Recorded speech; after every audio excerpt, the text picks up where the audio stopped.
अस्सलाम वालेकुम students. Chapter number 8 start कर रहे हैं लेक्चर सीरीज का। चैप्टर नंबर 8 है हमारे पास फंक्शंस एंड ग्राफ। बहुत ही ज़्यादा इंपॉर्टेंट चैप्टर है एमसीक्यूज के पॉइंट ऑफ व्यू से और थ्योरी के पॉइंट ऑफ व्यू से। तो कोशिश करते हैं इसमें क्या क्या चीज़ें हम एक्सप्लोर कर सकते हैं, उस पर थोड़ी सी रोशनी डालते हैं। सबसे पहले हम फंक्शंस की डेफिनेशन देखेंगे कि फंक्शंस होते क्या हैं, कितने टाइप्स के होते हैं, और उसमें डोमेन क्या होती है, को डोमेन क्या होती है, रेंज क्या होती है। बेसिक आज ये तीन चीज़ों पे हम फोकस करेंगे और कोशिश करेंगे जो इसकी एक्सरसाइज 8.1 है उसकी कुछ एग्जांपल्स हम करें। तो सबसे पहले हम देखते हैं फंक्शंस क्या है। A function F from set x to set Y. Functions के लिए हमारे पास सबसे पहले जिस चीज़ का होना ज़रूरी है वो तो है दो सेट्स, सेट और एक्स और सेट वाई। अच्छा, किस तरह अब ये आपस में कनेक्टेड हो तो हम उसे फंक्शन कहेंगे। A function F from set x to set y is a rule और correspondence that assign each element of x. ये सेट एक्स की बात हो रही है। Each element of set x to one and only one element of y. अच्छा, ये जो लाइन है ये काबिल गौर है। One and only one element of y to give unique element of set y. अच्छा, ये वर्डिंग में थोड़ा सा ज्यादा कॉम्प्लेक्स है, जब लेकिन जब हम इसकी एग्जांपल करेंगे ना तो आपको लगेगा ये कितना इजी टॉपिक था।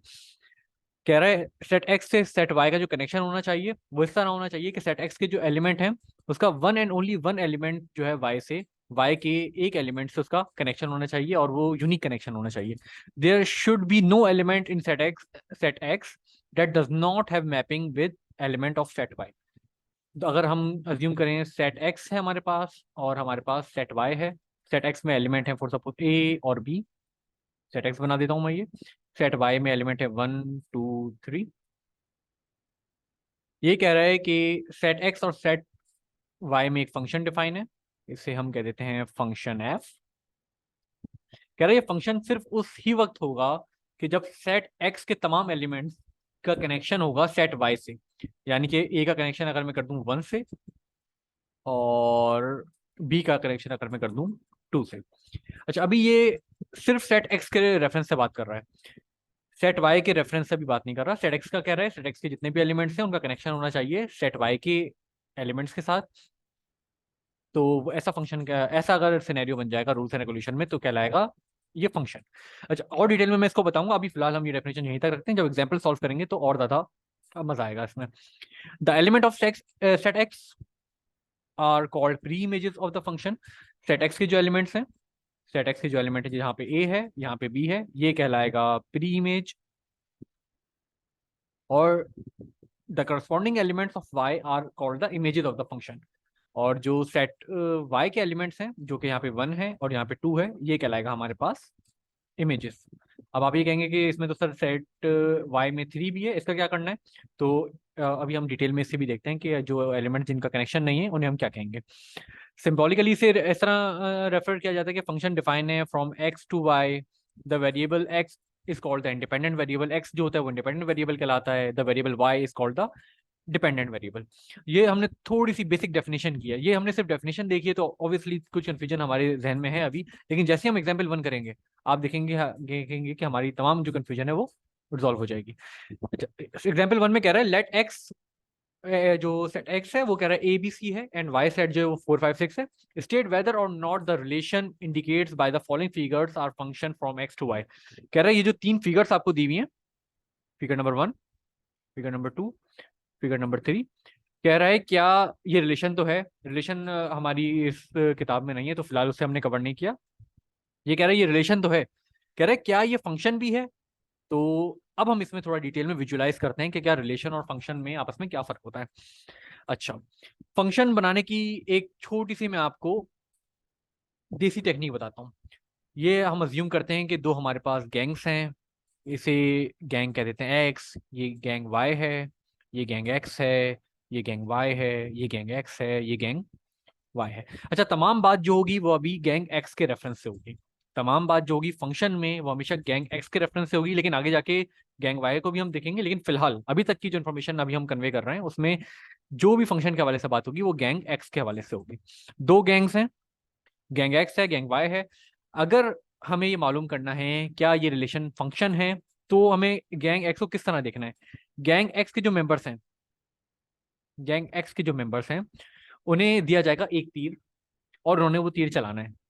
तो फंक्शंस की दो ही रिक्वायरमेंट है, फायर 1 एरो FIRE, ये फायर वन एरो है। और दूसरी क्या है, मस्ट फायर, यानी ऐसा नहीं है कि आपने फायर फायर नहीं करना। पहली शर्त क्या है, फायर वन एरो, सिर्फ एक एरो फायर करना है।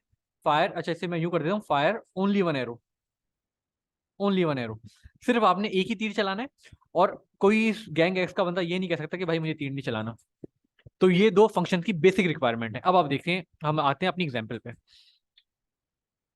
गैंग एक्स के यहाँ कितने मेंबर हैं, ABC, 3 मेंबर्स हैं। तीनों ने एक एक तीर चलाना है। क्या मेंबर ए ने एक तीर चलाया, एक तीर चलाया, अच्छा दो तीर नहीं चला सकते, शर्त क्या है, फायर ओनली वन एरो, एक ही तीर चलाना है। तो क्या मेंबर ए ने, गैंग एक्स के मेंबर ए ने एक तीर चलाया, बिल्कुल चलाया। तो ए ने तो अपना प्रॉपर काम किया फंक्शन बनने के लिए। बी ने, क्या बी ने एक तीर चलाया, बी ने एक तीर चलाया, बिल्कुल चलाया, दो तीर नहीं चलाए, एक तीर दिया गया था उसने चलाया। क्या सी ने एक तीर चलाया, बिल्कुल चलाया, सी को भी एक तीर दिया गया था, सी ने भी एक तीर चलाया। अच्छा अब गैंग वाई के जो बंदे मरे हैं, अब उसमें हम देखेंगे कि ए ने तो 4 को मार दिया, बी और सी ने मिलके 6 को मार दिया। यह है तो बड़ी ही डरपोक काम, लेकिन बी और सी ने काम पूरा किया है। बी और सी ने फंक्शन बनने के लिए काम पूरा किया। फंक्शन बनने के लिए ये था कि भाई आपको एक तीर दिया जाएगा, आपने तीर चलाना है और लाजमी चलाना है, एक ही तीर चलाना है। तो ए ने चलाया, फंक्शन बन गया, बी ने चलाया, फंक्शन बनने में इसने भी अपना किरदार अदा कर दिया, सी ने चलाया तो सी ने भी फंक्शन बनने में अपना किरदार अदा कर दिया। तो हमारी ये देसी डेफिनेशन के मुताबिक जो फंक्शन एफ है, हमारी देसी डेफिनेशन के मुताबिक फंक्शन एफ जो है ये है फंक्शन। ठीक है, हमारी देसी डेफिनेशन के मुताबिक ये जो पहली फिगर दी गई है ये फंक्शन है। अच्छा अब हम आते हैं अपनी सेकंड फिगर पे। दोबारा से अपनी शर्त पढ़ते हैं हम। अगर किसी भी रिलेशन में फंक्शन बनना है तो गैंग एक्स के तमाम मेंबर्स ने क्या करना है, फायर ओनली वन एरो, एक तीर चलाना है, सिर्फ एक तीर चलाना है, और मस्ट फायर, और लाजमी चलाना है। कोई ये नहीं कह सकता कि भाई मुझे तीर नहीं चलाना। अच्छा गैंग एक्स के मेंबर ए की बात करते हैं। मेंबर ए ने एक तीर दिया गया, उसने एक तीर चलाया, ठीक है, 4 को शूट आउट कर दिया। मेंबर बी ने एक तीर चलाया, 4 को शूट आउट कर दिया। हमें कोई इशू नहीं है कि गैंग वाई के कितने मेंबर सारे गैंग एक्स के एक ही बंदे को मार दें, हमें उससे कोई इशू नहीं है। हमारी फंक्शन बनने की शर्त क्या है, गैंग एक्स के तमाम बंदे फायर करेंगे और एक ही तीर फायर करेंगे। कोई ऐसा नहीं हो दो तीर फायर करे, अगर किसी ने दो तीर भी फायर की तो फंक्शन नहीं बनेगा। अच्छा, जो इसका एलिमेंट ए है उसने अपना किरदार अदा कर दिया है फंक्शन बनने के लिए, जो एलिमेंट बी है उसने भी अपना किरदार अदा कर दिया फंक्शन बनने के लिए। अब हम आते हैं सी पे। अच्छा सी ने क्या किया है, सी ने तीर तो चलाए हैं, लेकिन कितने चला लिए, एक तीर ये चला दिया, एक तीर ये चला दिया। किसी भी रिलेशन को फंक्शन बनने के लिए शर्त ये थी कि गैंग एक्स का जो मेंबर्स हैं उन्होंने सिर्फ और सिर्फ कितने तीर चलाने, फायर ओनली वन एरो, एक तीर चलाना था, सिर्फ एक तीर चलाना था। तो जो सी है इसने जो ये रूल है इसको वायलेट किया है, जिसकी वजह से ये फंक्शन नहीं है, ये नॉट फंक्शन है। ठीक है, अच्छा जी जो है वो नॉट फंक्शन है। ओके, ये हम क्लियर है। अब हम आते हैं अपने तीसरी एग्जाम्पल पे। तीसरी एग्जाम्पल है फंक्शन एच। अब ये कह रहा है बताओ भाई क्या ये फंक्शन है या नहीं है, रिलेशन, क्या ये रिलेशन फंक्शन है या नहीं है। वही शर्त है, गैंग एक्स के तमाम मेंबर्स फायर करेंगे, सिर्फ एक एरो फायर करेंगे, और तमाम मेंबर्स फायर करेंगे लाजमी। मेंबर ए ने फायर किया, 6 को शूट आउट कर दिया। मेंबर सी ने फायर किया, एक तीर फायर किया, 4 को शूट आउट कर दिया। लेकिन मेंबर सी हाथ पे हाथ धरा बैठा है, इसने कोई फायर नहीं किया, तो इसने चिरान डाल दी और इसने जो रिलेशन है इसे फंक्शन बनने नहीं दिया। तो ये भी नॉट अ फंक्शन है। तो ये बेसिक डेफिनेशन अगर आपको याद है, ये देसी ट्रिक कि गैंग एक्स के जो मेंबर्स हैं वो फायर करेंगे, एक फायर करना है मिनिमम, और फायर लाजमी करना है, कोई मेंबर ऐसा नहीं हो जो फायर ना करे। तो एग्जांपल नंबर 1 थी जिसमें हमारे पास जो फंक्शन एफ है, जो ये हमारे पास फंक्शन एफ है, ये फंक्शन बना है क्योंकि इसने जो दोनों रूल्स थे उन्हें प्रॉपर तौर पे फॉलो किया है। जो फंक्शन जी है, ये फंक्शन जो रिलेशन जी है वो फंक्शन नहीं बना, क्यों, क्योंकि सी ने वायलेट कर दिया, सी ने दो तीर चला दिए। सी को चलाना एक तीर था, इसने दो तीर चला दिए।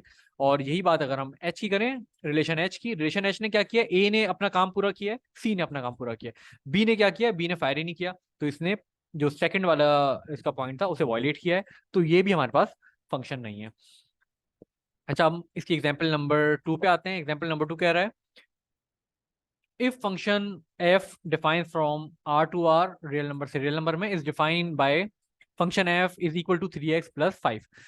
एफ ऑफ एक्स, हम इसे आसान जबान में इस तरह पढ़ते हैं, एफ ऑफ एक्स बराबर है 3x प्लस 5। इसे हम ग्राफ पे प्लॉट करेंगे तो ये एक लाइन की इक्वेशन बनेगी। लाइन की इक्वेशन क्यों बनेगी, क्योंकि इसकी पावर 1 है, तो लीनियर ग्राफ बनेगा, लीनियर ग्राफ लाइन का होता है।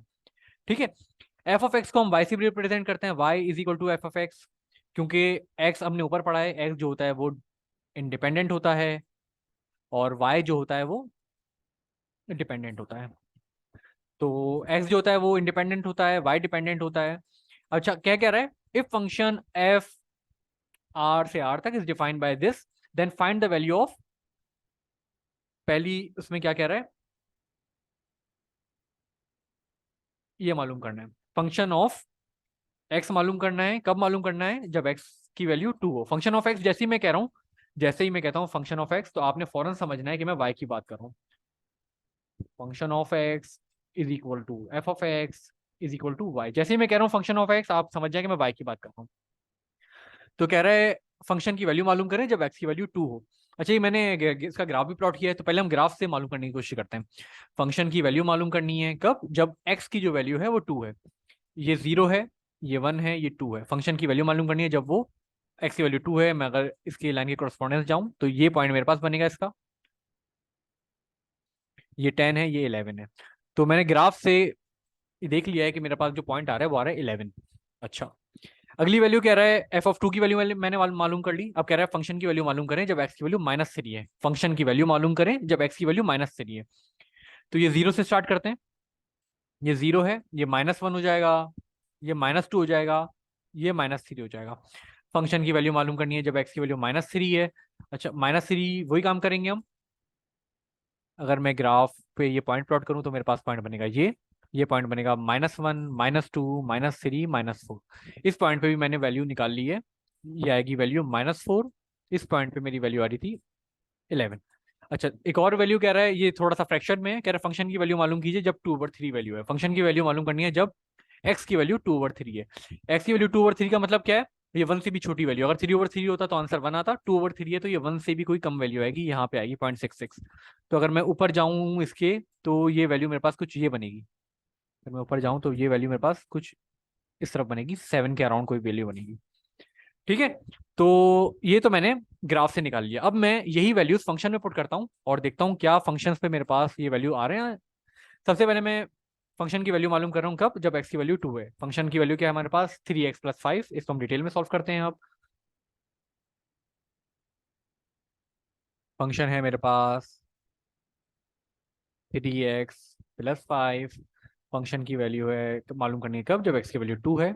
एक्स की वैल्यू मैं पुट कर देता हूँ, 3 × 2 = 6 + 5 = 11।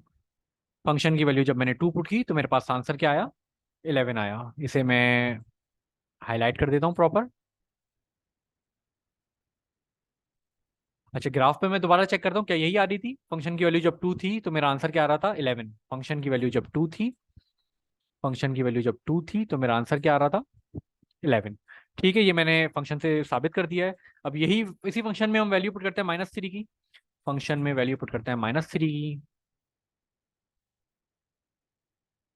फंक्शन में वैल्यू पुट करते हैं -3 की। फंक्शन हम मेरे पास क्या है, फंक्शन मेरे पास है 3x + 5। ये पुट कर दूंगा -3 + 5, 3 × 3 = 9, ये हो जाएगा -9 + 5 = इसकी जो वैल्यू आ जाएगी मेरे पास आ जाएगी -4। यानी फंक्शन की वैल्यू जब मैंने -3 पुट की तो मेरे पास आंसर आया -4। इसे हम ग्राफ में चेक करते हैं। फंक्शन की वैल्यू जब -3 पुट की थी तो आंसर क्या 4 आया था। फंक्शन की वैल्यू जब मैंने -3 पुट की थी, फंक्शन की वैल्यू जब मैंने -3 पुट की थी, 1 2 3, जैसे मैंने -3 पुट की तो मेरा आंसर आया था 4। तो ये भी मेरा वेरीफाई हो गया। अब तीसरा है मेरे पास क्या, फंक्शन की वैल्यू 2/3।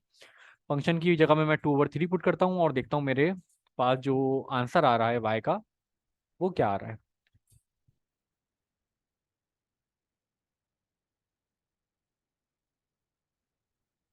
फंक्शन की जगह पे है 2/3 बराबर है 3x + 5। ये से 3 कैंसिल, ये मेरा बन जाएगा 6 + 5 = 11। यानी जब मैंने फंक्शन की वैल्यू 2/3 पुट की तो मेरे पास आंसर आया 11।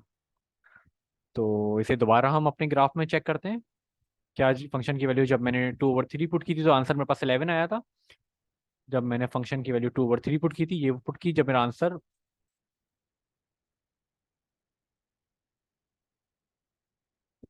सॉरी, आंसर मेरा क्या आएगा, कुछ गलती की है। हाँ, जब मैंने 3 से 3 कैंसिल कर दिया तो ये मेरे पास बन जाएगा सिर्फ और सिर्फ 2, 2 + 5, ये बन जाएगा मेरे पास 7, और ये मेरे पास आ जाएगा 7। तो ठीक है, यही आंसर आ रहा है हमारे पास 7। तो हमने ये देखा कि ग्राफ से भी हमारे पास फंक्शन सॉल्व हो सकते हैं, और फंक्शंस की वैल्यूज को अगर हम फंक्शन में पुट करें एक्स की वैल्यू को, तो हम वाई की वैल्यू मालूम कर सकते हैं। आगे बढ़ते हैं। अच्छा, एक छोटा सा कॉन्सेप्ट है वर्टिकल लाइन टेस्ट का। वर्टिकल लाइन टेस्ट आपकी किताब में नहीं है, लेकिन कॉन्सेप्ट के लिए बहुत अच्छा है। अगर हमें चेक करना है ग्राफ से, हमें कोई ग्राफ गिवन है और कह रहा है कि सिर्फ ग्राफ देख के ये बता दो कि यार ये फंक्शन है या नहीं है, सिर्फ ग्राफ देख के, और कोई भी इंफॉर्मेशन हमारे पास नहीं है, सिर्फ ग्राफ है, तो कह रहा है ग्राफ देख के सिर्फ बता दो कि ये जो ग्राफ दिया गया है किसी भी फंक्शन का, ये रिलेशन का ग्राफ है या फंक्शन का है। तो पढ़ते हैं। It is use to determine whether the given curve is graph of function और नॉट, जिस तरह अभी हमने बात की।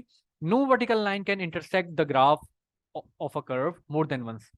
कह रहा है अगर आपके पास एक कर्व गिवन है, आप उस कर्व पे मुख्तलिफ पॉइंट से वर्टिकल लाइन प्लॉट करके देखिए। अगर वर्टिकल लाइन उस कर्व पे दो या दो से ज्यादा जगह पे इंटरसेक्ट हो रही है तो वो फंक्शन नहीं है। दोबारा कहता हूं, अगर आपके पास कर्व गिवन है, आपने उस कर्व में क्या करना है, एक वर्टिकल लाइन ड्रॉ करनी है। अगर आपकी वर्टिकल लाइन उस कर्व पे दो या दो से ज्यादा, यानी एक से ज्यादा पॉइंट्स पे, दो या दो से ज्यादा पॉइंट्स पे अगर टच हो रही है तो वो फंक्शन नहीं होगा। अब मेरे पास कुछ एग्जांपल्स गिवन है। पहली एग्जांपल में ये y is equal to x straight line का ग्राफ है। स्ट्रेट लाइन का ग्राफ है ये हमारे पास, इसमें वर्टिकल लाइन ड्रॉ की, ये एक ही पॉइंट से टच हो रही है, तो ये फंक्शन है। इसमें मैं f लिख देता हूँ। ये सर्कल की इक्वेशन है, x² + y² is equal to 9, ये दो पॉइंट से टच हो रही है वर्टिकल लाइन में। सिर्फ ग्राफ से देख के अगर मैं बताना हो तो ये नॉट फंक्शन।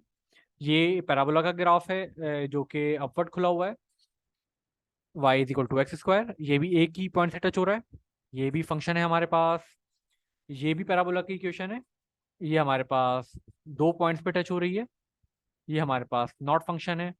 सिंपल सी ये ट्रिक है वर्टिकल लाइन की। अगर आपके पास वर्टिकल लाइन में दो या दो से ज्यादा पॉइंट्स पे कर्व पे वर्टिकल लाइन टच हो रही है तो वो फंक्शन नहीं होगा। ये साइन का ग्राफ है, तो ये भी हमारे पास फंक्शन है।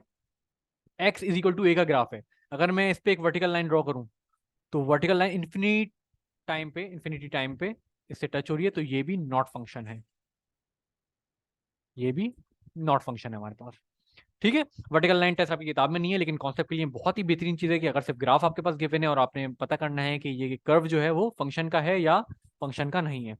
अच्छा, अब अगले टॉपिक पे आते हैं। बहुत ही ज्यादा इंटरेस्टिंग टॉपिक है, domain, codomain and range of function. अच्छा, जो गैंग वाली एग्जांपल है वो आपने याद रखनी है भाई, उसी एग्जांपल से हम अपनी आगे की ये कॉन्सेप्ट को बिल्डअप करेंगे।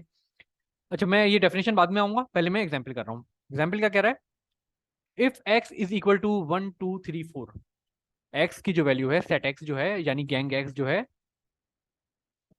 गैंग x जो है उसकी वैल्यू क्या है हमारे पास, 1 2 3 4। गैंग y जो है, गैंग y जो है वो 1 से लेकर 10 तक है। अच्छा, कह रहा है the function f is defined, ये बता रहे हैं फंक्शन है, लेकिन हम फिर भी अपने तमाम जो दो हमने पॉइंट्स बनाए थे फंक्शन को प्रूव करने के लिए उसको हम देखेंगे। The function f is defined by f x is equal to 2x + 1। Function की वैल्यू क्या है मेरे पास, f x is equal to 2x + 1। कह रहा है find the range of f. इसी कॉन्सेप्ट में हम डोमेन, कोडोमेन और रेंज का कॉन्सेप्ट देखेंगे। ठीक है। अच्छा, सबसे आसान तरीका क्या है, जो फंक्शन में, जिस तरह हमने पिछले एग्जांपल में किया है, फंक्शन में ये जो तमाम एक्स की वैल्यूज है मैं पुट कर दूं तो मेरे पास जो आंसर आएगा वो उसकी रेंज होगी। ठीक है, सबसे पहले मैं पुट कर देता हूँ, पुट x = 1। एक्स की वैल्यू अगर मैं 1 पुट करूं तो मेरे पास बन जाएगा 2 × 1 + 1, ये बन जाएगा 2 + 1 इज इक्वल टू 3। यानी कि अगर मैं फंक्शन में x की वैल्यू 1 पुट कर रहा हूं तो मेरे पास आंसर क्या आ रहा है, मेरे पास आंसर आ रहा है 3। यानी अगर मैं 1 पुट कर रहा हूं तो मेरे पास आंसर क्या आ रहा है, 3।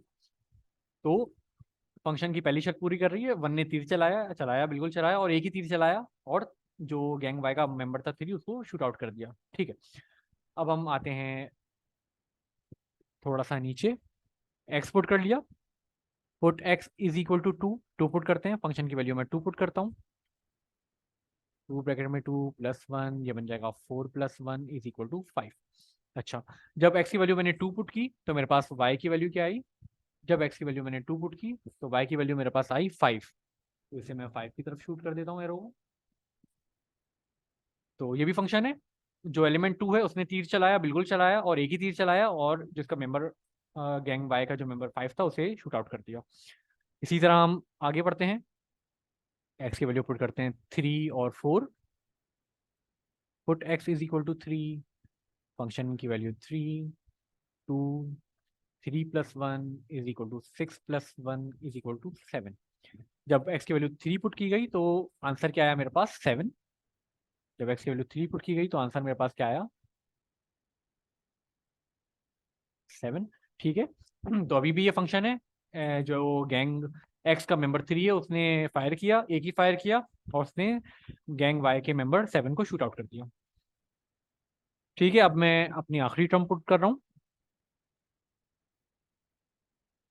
Put x is equal to 4, function में 4 की वैल्यू मैंने पुट की तो ये बना 2, 4+1, ये बन गया 8+1, 9। जब मैंने फंक्शन में 4 की वैल्यू पुट की तो मेरे पास आंसर आया 9। जब मैंने फंक्शन में 4 की वैल्यू पुट की तो मेरे पास आंसर आया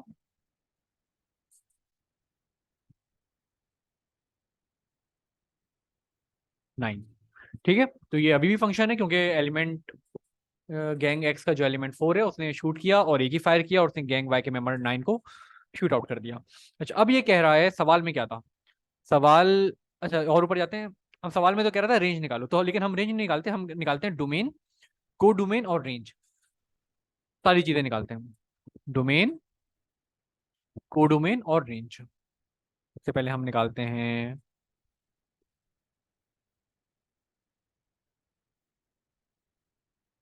डोमेन। अच्छा, इससे पहले रेंज कर लेते हैं।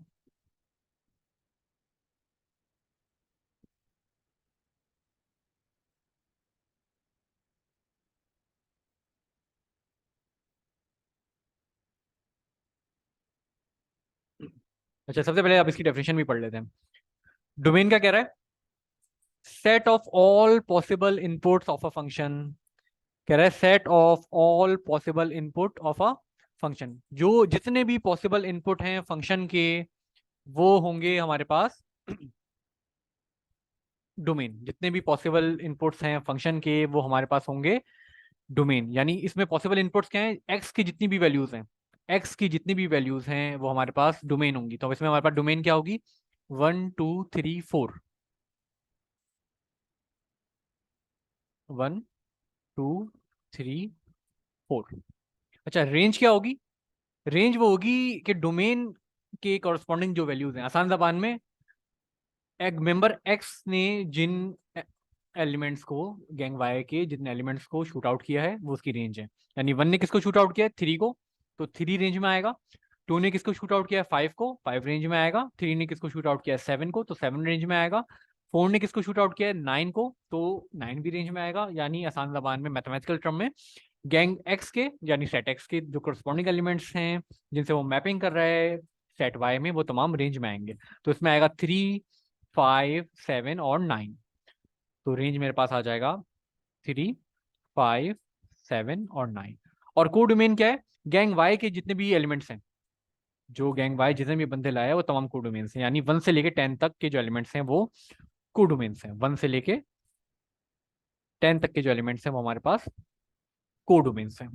तो ये एक आसान एग्जांपल थी जिससे हमने समझा डोमेन, कोडोमेन और रेंज का फंक्शन। अच्छा, अब हम जाते हैं एग्जांपल नंबर 2 पे। एग्जांपल नंबर 2 कह रहा है इफ फंक्शन एफ एक्स से वाई पे डिफाइन है फंक्शन। अच्छा, कह रहा है इसमें, ये किताब से पढ़ते हैं, then write domain of f. जो एफ की डोमेन है वो लिखनी है। एफ की डोमेन क्या है भाई? एफ आसान है, इसे हम ऐसे ही सॉल्व कर देते हैं। एफ की डोमेन क्या है? गैंग एक्स के तमाम मेंबर्स ए और बी, ये एक्स की डोमेन है। अच्छा, रेंज क्या है? रेंज क्या होगा इसमें? गैंग एक्स ने गैंग वाई के जितने बंदे मारे हैं वो रेंज में आएंगे, 1 और 2। दोनों बंदे मार दिए तो दोनों बंदे रेंज में आएंगे। कोडोमेन क्या होता है? कोडोमेन क्या होगा इसमें? गैंग वाई जितने भी बंदे लाया है वो कोडोमेन होता है। गैंग वाई कितने बंदे लाया है? 2 बंदे लाया था, 1 और 2। तो ये 1 और 2 कोडोमेन है। अच्छा, इसमें एक और बात हमें पता चली इस फंक्शन में, खास बात यह है कि रेंज जो है वो बराबर है कोडोमेन के। रेंज जो है वो बराबर है कोडोमेन के, यानी कि गैंग वाई जितने भी बंदे लाया था सब मारे गए। गैंग वाई जितने भी बंदे लाया था सब मारे गए। तो ऐसे केसेस में जो रेंज होगी वो हमेशा कोडोमेन के बराबर होगी, यानी कोई भी एलिमेंट ऐसा नहीं होगा जो बचा हो इसमें। इसी तरह एग्जाम्पल नंबर 3 पे आते हैं। एग्जाम्पल नंबर 3 कह रहा है find the domain of the function this. Function दिया हुआ है x-2 over x-2 x-4 over x-1 x-3। अच्छा, डोमेन मतलब क्या है? एक्स की मैं इनपुट क्या क्या इसमें पुट कर सकता हूँ। अच्छा, मुझे एक चीज का ख्याल रखना है, एक्स के इनपुट पुट करते हुए एक्स का मैं वो इनपुट नहीं पुट कर सकता इसमें कि जो डिनोमिनेटर को जीरो बना दे। अगर डिनोमिनेटर जीरो बन जाएगा, कोई भी वैल्यू है, फॉर सपोज 4/0 बन जाएगा, तो वैल्यू बन जाएगी इन्फिनिटी। यानी कोई भी न्यूमेरिक डिवाइड बाय जीरो बनेगा तो मेरे पास बन जाएगी फंक्शन, जो बन जाएगा वो इन्फिनिटी बन जाएगा।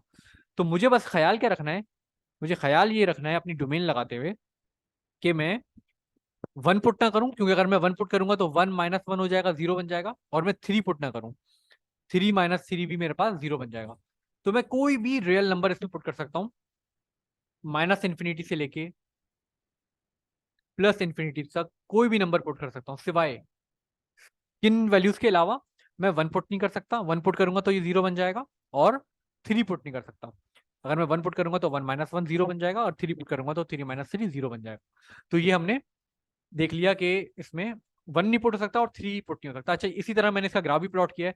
आप ये देखेंगे वन पे इस फंक्शन की कोई वैल्यू डिफाइन नहीं है। वन पे हम ऊपर जाएं, कोई वैल्यू फंक्शन डिफाइन नहीं कर रहा। नीचे जाएं, कोई भी वैल्यू वो फंक्शन डिफाइन नहीं कर रहा। इसी तरह थ्री पे आए अगर हम, ये वन है, टू है, थ्री, थ्री पे अगर हम, थ्री पे ये फंक्शन भी कोई वैल्यू डिफाइन नहीं कर रहा। ये लाइन इसी के पैरेलल चलती रहेगी। इसी तरह मैं थ्री पे ऊपर जाऊं तो ये फंक्शन कोई भी वैल्यू डिफाइन नहीं कर रहा। क्यों डिफाइन नहीं कर रहा? क्योंकि अभी हमने देखा कि अगर मैं यहाँ पर एक्स की जगह पे वन पुट करूँ तो जीरो हो जाएगा, यहाँ पे एक्स की जगह पे मैं थ्री पुट करूँ तो जीरो हो जाएगा। तो मुझे डोमेन लिखनी है इसकी, तो डोमेन में मैं कोई भी नंबर पुट कर सकता हूँ। आप फंक्शन देख रहे हैं कि ये इस तरह आगे चलता रहेगा -इन्फिनिटी तक, और ये इसी तरह आगे चलता रहेगा +इन्फिनिटी तक। यानी मैं -इन्फिनिटी से लेके +इन्फिनिटी तक कोई भी नंबर पुट कर सकता हूँ, सिवाय किसके? वन पुट नहीं कर सकता और मैं थ्री पुट नहीं कर सकता। तो इसकी मैं डोमेन अगर लिखूं तो डोमेन में कैसे लिख सकता हूँ? डोमेन अगर मैं लिखूं तो मेरे पास the domain of the function is, function की अगर मैं डोमेन लिखूं, f = x such that x belongs to real number. Real number क्यों है? पॉजिटिव नेगेटिव दोनों दोनों शामिल हैं इसमें। क्यों? क्योंकि ये x की नेगेटिव वैल्यूज काउंट कर रहा है, ये रियल नंबर नेगेटिव है, ये जीरो से इस तरफ रियल नंबर पॉजिटिव है, तो दोनों हैं, तो सिर्फ मैं रियल नंबर लिखूंगा। x such that x belongs to real number, and कोई भी रियल नंबर पुट करो सिवाय किसके? सिवाय वन के और थ्री के। x is not equal to one और थ्री। वन और थ्री के अलावा इस फंक्शन में एक्स की कोई भी वैल्यू पुट करो, वन और थ्री के अलावा इस फंक्शन में एक्स की कोई भी वैल्यू पुट करो, वो उसका आंसर देगा। लेकिन जैसे ही वन पुट करेंगे और जैसे ही थ्री पुट करेंगे, ये केस बन जाएगा अनडिफाइंड, क्योंकि जो डिनोमिनेटर है वहां जीरो बन जाएगा, तो आपके पास इन्फिनिटी का केस बन जाएगा ये। ठीक है, तो एग्जाम्पल नंबर 4 करते हैं हम। एग्जाम्पल नंबर 4 में कह रहा है हमारे पास find the range of x²। x² की रेंज पुट करनी है। सबसे आसान तरीका है, मतलब x² के मुझे तमाम वैल्यूज पुट करनी है। अगर मैं ग्राफ मैंने पुट किया है तो रेंज में हमारे पास क्या होता है? रेंज होती है y की वैल्यू, यानी कि मैं x की क्या वैल्यू पुट करूं, x की मैं क्या वैल्यू पुट करूं, x की मैं क्या वैल्यू पुट करूं कि मेरे पास y की वैल्यूज आते हैं। y की वैल्यूज मेरे पास सेट y की वैल्यू रेंज कहलाती थी, हमने ऊपर देखा है। तो x² आपको पॉजिटिव पे भी आंसर देगा, अगर मैं जीरो पुट करूं तो जीरो आंसर देगा, वन पुट करूं तो वन आंसर देगा, टू पुट करूं तो फोर आंसर देगा, x² का फंक्शन। इसी तरह मैं अगर -1 पुट करूं तब भी वन आंसर देगा, -2 पुट करूं तो तब भी फोर आंसर देगा। ये आप देख रहे हैं दोनों सेम है। यानी कि अगर मैं आंसर ग्राफ पे देखें, ये x² का ग्राफ है, ये याद कर लें, बहुत ज्यादा आगे काम आएगा x² का ग्राफ। अगर मैं इसका आंसर वन पुट करूं तो मेरे पास आंसर वन आ रहा है, लेकिन अगर मैं -1 पुट कर रहा हूँ तो भी मेरे पास वन आ रहा है आंसर। y की वैल्यू मेरे पास दोनों पे सेम आ रही है। इसी तरह मैं 1 2 3 पे अगर मैं आंसर पुट करूँ तो मेरे पास ये 9 आ रहा है। अगर मैं इसी तरह -3 पुट कर रहा हूँ -3 पुट कर रहा हूँ तो ये भी 9 आ रहा है, यानी y की वैल्यू इसमें भी सेम है। इसी तरह मैं 5 पुट करूँ या इससे ऊपर की कोई वैल्यू पुट करूँ, ये वैल्यू अगर मैं इसके करस्पॉन्डिंग देखूँ, तो अगर मैं इसी वैल्यू पे जाऊँ तो y की वैल्यू मेरे पास 15 आएगी दोनों केसेस में। तो मेरे पास आंसर जो आ रहा है वो आ रहा है क्या, सिर्फ और सिर्फ positive real number.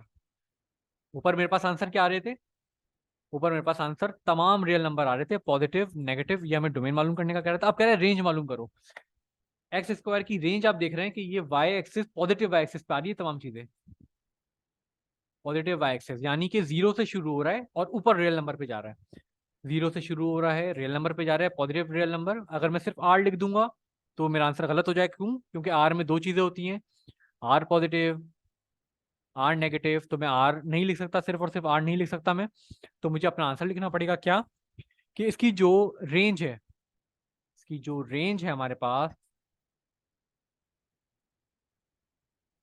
The range of x square की रेंज क्या है हमारे पास, इज इक्वल टू वाई। अच्छा, वाई क्यों लिखा है मैंने, क्योंकि रेंज जो होती है वो सेट वाई की होती है, y such that y belongs to real number. अच्छा, रियल नंबर है, पॉजिटिव रियल नंबर है। अब मैं पॉजिटिव रियल नंबर कैसे लिखूंगा, क्योंकि वाई जो है वो ग्रेटर देन और इक्वल टू 0 है। यानी कि मैं एक्स स्क्वायर में एक्स की कोई भी वैल्यू पुट कर दूं, एक्स स्क्वायर में एक्स की कोई भी वैल्यू पुट कर दूं, मेरे पास आंसर नेगेटिव नहीं आ सकता, क्योंकि स्क्वायर है। स्क्वायर उस टर्म को पॉजिटिव बना देगा। अगर मैं -1 पुट करूंगा तो वो 1 बना देगा, -2 पुट करूंगा तो 4 बना देगा, -3 पुट करूंगा तो 9 बना देगा। सॉरी। तो फंक्शन में हमारे पास y की वैल्यू कभी भी नेगेटिव नहीं आ सकती, तो इसी वजह से मैंने लिखा y such that y belongs to real number and y की जो वैल्यू है वो ग्रेटर देन इक्वल टू 0 है। तो ये हमारे पास इस फंक्शन की रेंज आ गई है। ठीक है। अच्छा, इसी तरह हम एग्जाम्पल नंबर 5 देखते हैं। कह रहा है find the domain of the function. Domain क्या होती है, सेट एक्स।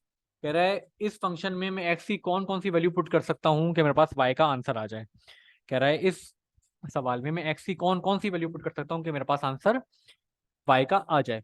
अच्छा, रूट के अंदर की एक चीज है कि भाई रूट कभी भी नेगेटिव नहीं हो सकता, नेवर। यानी कि मैं एक्स की सिर्फ वो वैल्यू पुट कर सकता हूँ कि जो रूट के अंदर की वैल्यूज हैं वो या तो पॉजिटिव बनाए या जीरो बना दे, या पॉजिटिव बना दे या जीरो बना दे। अच्छा, मैं स्टार्ट करता हूँ। सबसे पहली वैल्यू अगर मुझे जीरो बनानी है तो मैं इधर पुट कर सकता हूँ -9, -9 + 9 जीरो बन जाएगा। अच्छा, -9 से बड़ी वैल्यू पुट करूँ, अगर मैं -10 पुट करूँ, जैसे ही मैं -10 पुट करूंगा ये बन जाएगा -1, रूट के अंदर वैल्यू आ जाएगी -1। ये हम कह रहे हैं नेवर, कभी भी ये कंडीशन हम नहीं बना सकते कि रूट के अंदर माइनस साइन आ जाए। तो हमें डोमेन अपनी पता चल गई कि भाई 9 से मेरी डोमेन स्टार्ट होगी, -9 से डोमेन स्टार्ट होगी जो कि इस टर्म को जीरो बना रहा होगा, और फिर हम इन्फिनिटी तक जा सकते हैं। पॉजिटिव नंबर कोई भी -9 से बड़ा पुट करो तो रूट के अंदर नेगेटिव टर्म नहीं बनेगी आपकी। यानी -9 पुट करूंगा तो मेरे पास 9 बन जाएगी, -8 पुट करूंगा तो आंसर 1 आ जाएगा। इसी तरह -7 पुट करूंगा तो आंसर 2 आ जाएगा। तो मेरे पास मिनिमम वैल्यू क्या है फंक्शन की, आप ये ग्राफ भी मैंने पुट किया है इसका। ग्राफ कहाँ से स्टार्ट हो रहा है, -9 से। -9 पे जो फंक्शन की वैल्यू है वह 0, जो कि हमने देखा यहाँ पे 0 आ रही है। इसी तरह मैं ऊपर जाता रहूंगा तो फंक्शन की वैल्यू मेरे पास बढ़ती रहेगी। तो इसका हम बना देते हैं डोमेन। डोमेन का फंक्शन क्या रहा है, तो डोमेन का फंक्शन क्या होगा हमारे पास, डोमेन का फंक्शन होगा, फंक्शन हमारे पास आएगा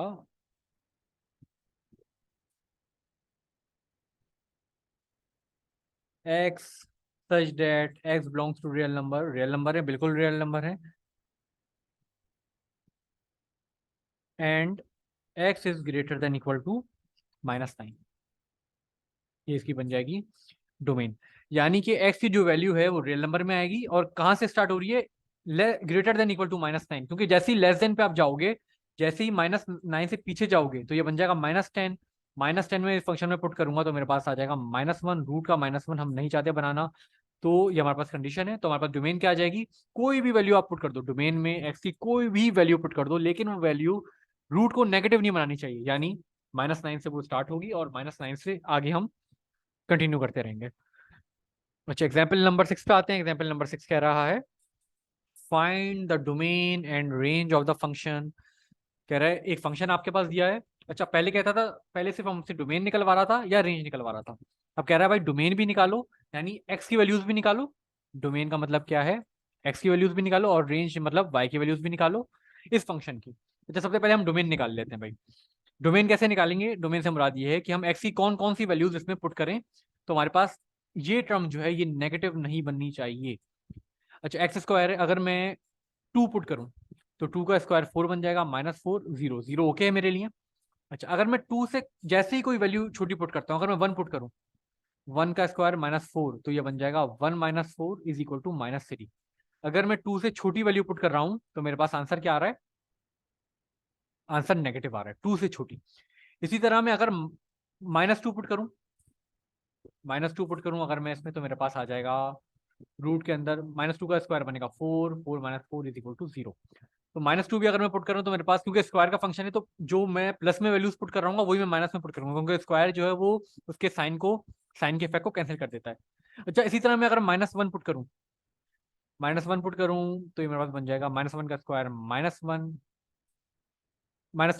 का स्क्वायर मेरे पास बन जाएगा 1, -4 तो ये मेरे पास बन जाएगा -3। रूट में -3 मुझे नहीं चाहिए, नहीं चाहिए। जो वैल्यू मेरे पास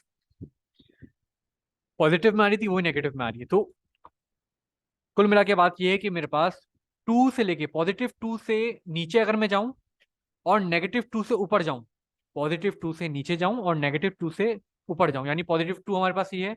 अगर +2 से नीचे जाऊं का मतलब है लेफ्ट साइड पे जाऊं, और -2 मेरे पास ये है, अगर -2 से बढ़ाऊं यानी राइट साइड पे जाऊं। तो इस पे मेरा फंक्शन जो है नॉट डिफाइंड है। और ग्राफ पे आपको ये नजर भी आ रहा है। ये मैंने इस फंक्शन का ग्राफ प्लॉट किया है, रूट के अंदर x² - 4 स्क्वायर। ये 0 से लेके 2 के दरमियान पॉजिटिव में कोई y की वैल्यू नहीं दे रहा, और इसी तरह 0 से लेके -2 के दरमियान y की कोई वैल्यू नहीं दे रहा। क्यों नहीं दे रहा? कि आप इनमें से कोई भी वैल्यू पुट करेंगे, 0 से लेके 1 2 सॉरी 1.5 0.75 कोई भी वैल्यू पुट करोगे तो रूट के अंदर आ जाएगा माइनस। और जैसे ही रूट के अंदर माइनस आएगा तो स्क्वायर रूट उसे सॉल्व नहीं कर पाएगा। तो फंक्शन की कोई भी वैल्यू वो नहीं दे रहा। इसी तरह अगर हम 0 से बड़े -2 की तरफ अगर मैं पुट करूं -1, जैसे ही मैंने -1 पुट किया दोबारा आंसर मेरे पास रूट में माइनस आ जाएगा, तो वो भी सॉल्व नहीं होगा। तो ग्राफिकली भी आप देख रहे हैं कि अगर मैं -2 से लेके 2 की रेंज में कोई चीज पुट कर रहा हूं तो मुझे ये फंक्शन कोई भी आंसर नहीं दे रहा। तो डोमेन तो मेरे पास आ जाएगी। अगर मैं इसकी डोमेन लिखूं, अगर मैं इसकी डोमेन लिखूं फंक्शन की डोमेन बहुत ही क्लियर है मेरे पास। फंक्शन की डोमेन मेरे पास क्या है? फंक्शन की डोमेन मेरे पास क्या है? डोमेन ऑफ फंक्शन मेरे पास क्या है? X such that x belongs to real number है, बिल्कुल रियल नंबर है। एंड एक्स की वैल्यू जो है वो होनी चाहिए ग्रेटर देन 2, यानी 2 से बड़ी होगी तो वो आंसर देगा, और -2 से छोटी होगी तो आंसर देगा। +2 से बड़ी होगी तो फंक्शन का आंसर आएगा क्योंकि वो पॉजिटिव बन जाएगा, और -2 से छोटी होगी तो वो आंसर देगा, यानी ग्रेटर देन इक्वल टू 2 और x is less than equal to -2। ये इसका बन जाएगा डोमेन, क्योंकि फंक्शन की वैल्यू आंसर कब आएगा? जब वो वैल्यू 2 से बड़ी होगी, 2 या 2 से बड़ी होगी। और कब आएगा? जब -2 या -2 से छोटी होगी। ये हमने देखा क्यों, क्योंकि ये ही वैल्यूज हैं जिसपे रूट के अंदर माइनस का साइन नहीं बन रहा। अच्छा, रेंज निकालते हैं हम इसकी। रेंज कैसे निकलेगी? रेंज सबसे आसान है, रेंज सबसे आसान है। पहले आप जो मिनिमम वैल्यू एक्स की वैल्यू 2 पुट करके देखो फंक्शन में। एक्स की वैल्यू जैसे मैं 2 पुट करूंगा तो मेरे पास आ रहा है आंसर 0। एक्स की वैल्यू -2 पुट कर रहा हूं तो आंसर आ रहा है 0। यानी कि फंक्शन मेरे पास रियल नंबर है। और रियल नंबर क्या है? फंक्शन की जो डोमेन है मेरे पास, सॉरी फंक्शन की जो रेंज है वो क्या है? रियल नंबर है और पॉजिटिव रियल नंबर है। फंक्शन की अगर मैं रेंज पे बात करूं, फंक्शन की अगर मैं रेंज पे बात करूं तो मेरे पास क्या आ जाएगा? ये फंक्शन की रेंज होगी मेरे पास y such that y belongs to real number है, बिल्कुल रियल नंबर है। And y is greater than equal to 0, यानी x की अगर इस डोमेन में x की मैं कोई भी वैल्यू पुट करूं तो मेरे पास आंसर रियल नंबर आएगा। रियल नंबर में दोनों होते हैं, पॉजिटिव नेगेटिव भी। और फिर मैंने आगे बता दिया कि y की वैल्यू जो होगी वो ग्रेटर देन और इक्वल टू 0 होगी। 0 वैल्यू कब आएगी? जब मैं फंक्शन में 2 या -2 पुट करूंगा तो वैल्यू 0 आ जाएगी मेरे पास। और अगर इससे के अलावा मैं डोमेन की कोई भी वैल्यू पुट करूंगा तो मेरे पास आंसर 0 से बड़ा आएगा, जो ये ग्राफिकली भी शो कर रहे हैं कि तमाम आंसर मेरे पास 0 से बड़े आ रहे हैं। ठीक है, उम्मीद है आपको ये डोमेन और रेंज का कॉन्सेप्ट समझ आया होगा। लास्ट एग्जाम्पल हम कर रहे हैं, find the domain of the function. कह रहा है फंक्शन की डोमेन मालूम करो। फंक्शन की डोमेन में रूट दिया हुआ है, इसका मतलब है सिर्फ मुझे एक बात का ख्याल रखना है कि ये रूट नेगेटिव ना बन जाए, ये रूट नेगेटिव ना बन जाए। रूट को नेगेटिव नहीं बनाना, तो इसका मतलब क्या है मेरे पास, रूट नेगेटिव कब बनेगा, अगर मैं इसमें 1 से छोटी वैल्यू पुट करूंगा। अगर मैं 1 पुट करूंगा तो 1 माइनस 1 0 बन जाएगा। 0 ओके है, रूट में 0 ओके है। लेकिन जैसे ही मैं रूट में अगर 1 से छोटी वैल्यू पुट करूंगा, जैसे ही मैं 0.9 पुट करूंगा, अगर मैं 0.9 भी पुट करूं तो -1 करूंगा, तो मेरे पास आंसर क्या आ जाएगा, -0.1। तो मेरे पास 1 से जैसे ही मैं छोटा गया तो मेरे पास आंसर आ गया नेगेटिव में। तो मेरा डोमेन क्या बनेगी, 1 से बड़ी तमाम वैल्यूज, 1 से बड़ी कोई भी वैल्यू अगर मैं इसमें पुट करूं, 1 से बड़ी कोई भी वैल्यू में अगर मैं पुट करूं तो मेरे पास फंक्शन का आंसर आएगा। तो मैं इसे कह देता हूं डोमेन है मेरे पास x such that x belongs to real number and x is greater than 1। यानी 1 से बड़ा होना चाहिए x हमेशा, 1 से बड़ा होना चाहिए x हमेशा।